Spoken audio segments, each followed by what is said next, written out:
Olá, meninos e meninas! Vamos mais uma aula de matemática sobre monômios. A nossa aula já inicia com a figura geométrica e diz o seguinte: observe a seguir algumas planificações possíveis da superfície de um cubo cujas arestas medem x. Como eu não sei a medida dessas arestas, então eu identifico com uma variável, que será justamente representada pela letra x.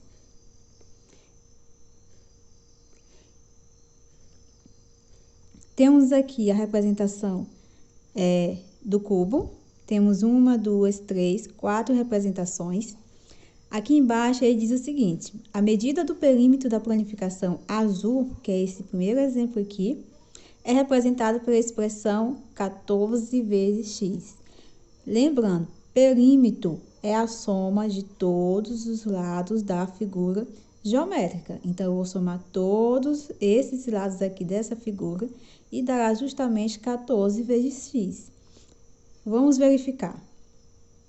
1, 2, 3, 4, 5, 6, 7, 8, 9, 10, 11, 12, 13, 14.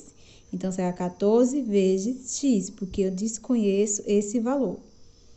A medida da área da planificação azul é representada pela expressão 6 vezes x elevado ao quadrado.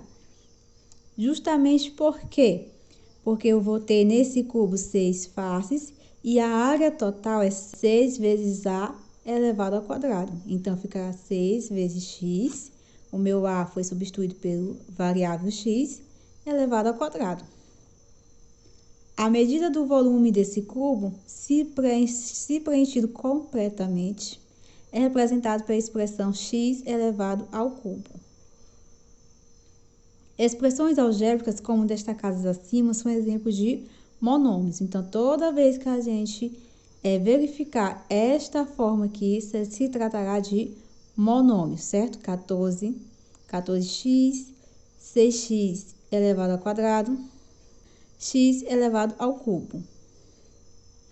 E a matemática nos traz o seguinte conceito de monômio: é toda expressão algébrica formada pela multiplicação entre números e letras, como a gente verifica aqui, 14 vezes x, em que as letras têm apenas números naturais como expoente.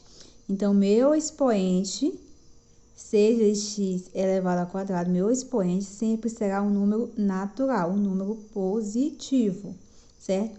Monômio também pode ser representado apenas por letras e também apenas por números, como veremos a seguir.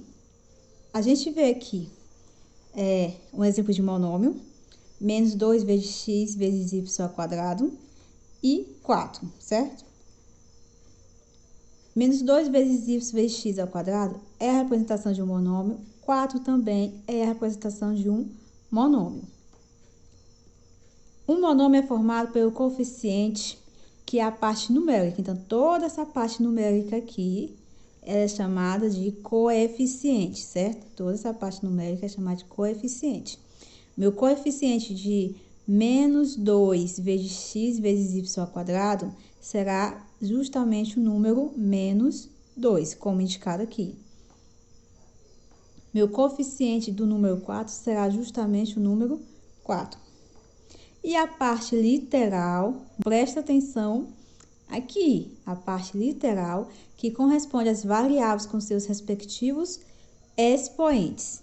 Então, meu monômio é formado pelo coeficiente, que é a parte numérica, e também pela parte literal, que corresponde às variáveis com seus respectivos expoentes. Então, essa parte aqui, x vezes y elevado ao quadrado, será a minha parte literal. Veremos a seguir que o número zero é chamado de monômio nulo.